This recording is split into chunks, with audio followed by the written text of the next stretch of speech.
tous. Et soyez les bienvenus sur ce plateau que vous connaissez tous. Soyez les bienvenus pour le grand retour de Ça se discute. Censure que vous soutenez majoritairement, selon notre sondage Flash et la BFM TV qui a été réalisé après le discours du Premier ministre. À 56%, vous étiez pour le faire tomber. Moi, j'aime pas les impôts et pourtant j'en paye. Voilà. Lui, il n'aime pas les corridas, il faut arrêter. Ça fait plus mal que les corridas. On fait souffrir des millions de gens en leur faisant payer les impôts. C'est un peu réducteur, mais... Non, mais c'est vrai. On va continuer d'avancer sur ce jeu de loi. On va jeter à nouveau les dés. Sébastien Lecornu peut aussi tomber sur la case de la censure. Une censure qui semble écartée après la décision du PS de ne pas faire tomber le gouvernement en échange de la suspension de la réforme des retraites. Ce choix des socialistes est tout sauf anodin. Il replace au cœur du jeu politique le clivage entre gauche réformiste et gauche plus radicale, entre les petits pas et le grand soir, entre le compromis et les accusations de compromission. Un élément pourrait énerver les socialistes. Un petit détail très technique qui n'en est pas un. Alors qu'hier, Jean-Pierre Farandou évoquait une loi pour suspendre la réforme des retraites. Voilà, Novembre-décembre, il y a une loi pour suspendre la réforme des retraites. Exactement.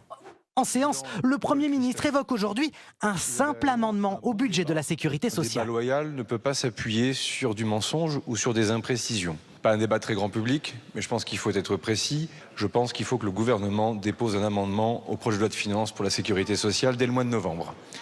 Ça n'a l'air de rien, mais ça change tout. Car pour voter la suspension de la réforme des retraites, les socialistes devraient adopter tout un ensemble de mesures. Quand les étudiants vont se rendre compte que, par exemple, les jobs d'été, maintenant, ils vont être fiscalisés, ça va faire mal. Quand on va se rendre compte que le travail, quand on est en invalidité, on est fiscalisé, mais ça va faire mal. Quand on va se rendre compte qu'il y a 7 milliards d'économies sur les malades qui vont être faits. Mais c'est pas possible. Jadis, si je me souviens bien, ma vie était un festin où s'ouvraient tous les cœurs, où tous les vins coulaient. Un soir, j'ai assis la beauté sur mes genoux et je l'ai trouvée amère. Et je l'ai injuriée. Sur tous les sujets que tu cites, que vous citez, Catherine Tricot, pardon, sur tous les sujets qui sont évoqués, on a peut-être des majorités à construire. Voilà, on a peut-être des majorités. Je n'imagine pas que, par exemple, les jours de carence ou certains sujets comme la fiscalisation des indemnités journalières, tout ça, ça sorte de l'Assemblée comme ça y est rentré. Voilà.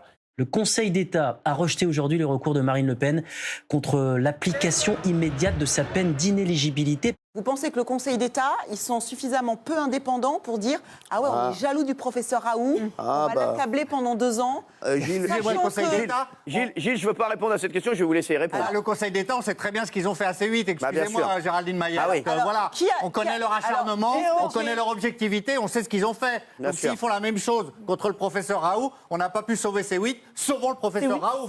Merci Gilles, merci Gilles, merci. Non mais je pense qu'il vous a bravo Gilles. Bravo Gilles Verdette. Et la liberté d'expression, aujourd'hui, elle est accaparée par l'extrême droite, instrumentalisée, dévoyée. Et moi, j'estime qu'ils ne pratiquent pas de la liberté d'expression, ils pratiquent un délit d'expression. Ce n'est pas de la liberté qu'ils ont, c'est de l'impunité.